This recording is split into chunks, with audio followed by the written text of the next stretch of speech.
আসসালামু আলাইকুম। প্রিয় দর্শক, আজকে এক অনুষ্ঠানে তারেক রহমান ভার্চুয়ালি যুক্ত হইয়া উনি আর কি বলছেন যে অন্যান্য উন্নয়নের কথা বলছেন এবং বলছে যে আবারও খাল খনন করা শুরু হবে। এটা অবশ্য ভালো, তার কারণ কি এখন আমাদের বাংলাদেশে সমস্ত খাল বিলগুলা, নালা এবং নদী এগুলা প্রায় ভরাট হয়ে গেছে। খাল খনন যদি শুরু হয় তাহলে ভালো হবে। ক্ষমতায় গেলে আবারও খাল খনন কর্মসূচি শুরু হবে। তারেক রহমান।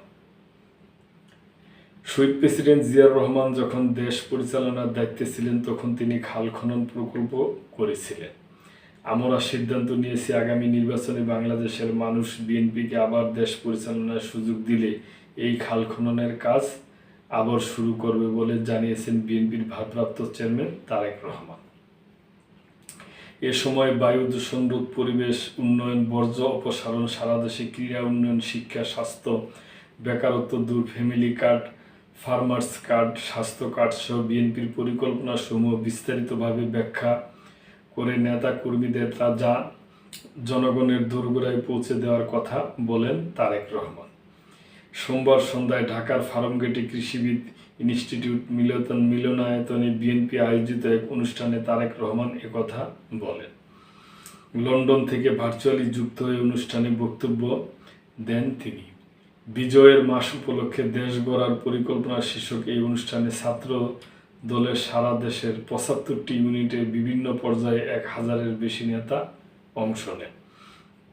বিএনপি ক্ষমতায় গেলে শিক্ষা, স্বাস্থ্য, ক্রীড়া, ফ্যামিলি কার্ড, কৃষক কার্ড, কর্মসংস্থান ৮টি বিষয়ে কিভাবে কাজ করবে এ নিয়ে অঙ্গ ও সহযোগী সংগঠনগুলোর জন্য ধারাবাহিক কর্মশালা বা অনুষ্ঠানের আয়োজন করছে বিএনপি।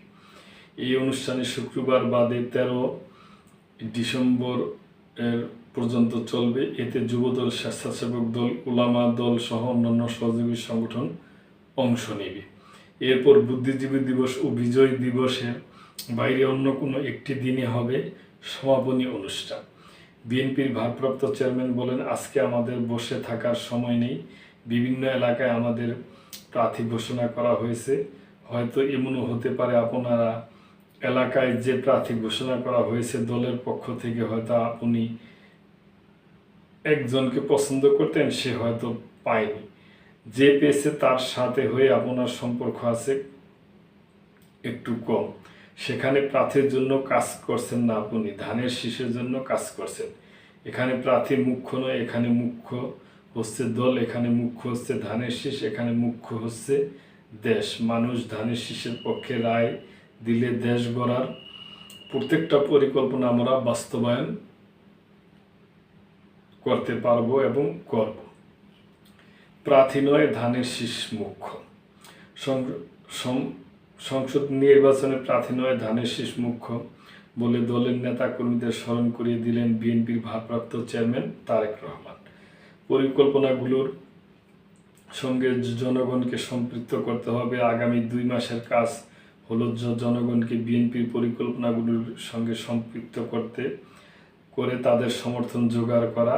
জনগণকে বলতে হবে দেশ গড়ার পরিকল্পনাগুলো শুধু পরিকল্পনার মধ্যে রাখা হবে না, এগুলোকে আমরা যে কোনো মূল্যে বাস্তবায়ন করব জনগণকে সম্পৃক্ত করার মাধ্যমে।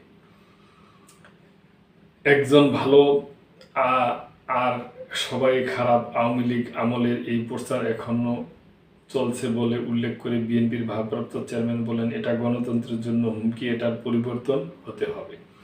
কারোর নাম উল্লেখ না করে জামায়াতে ইসলামীকে ইঙ্গিত করে তারেক রহমান বলেন, আমি ভালো আর সব খারাপ, এরকম একটি বিষয় আমরা দেখেছি 16 বছর ধরে। দুঃখজনকভাবে হলেও 5ই আগস্টের পরে কেন জানি মনে হচ্ছে সেটির রোধ হয় পরিবর্তন হয়নি, এটির পরিবর্তন হওয়া বাঞ্ছনীয়।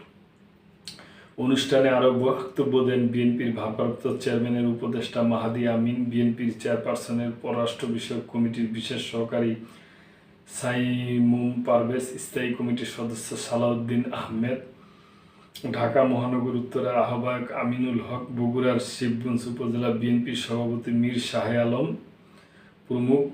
অনুষ্ঠানে সভাপতিত্ব করেন বিএনপির জ্যেষ্ঠ যুগ্ম মহাসচিব রুহুল কবির রিজভী।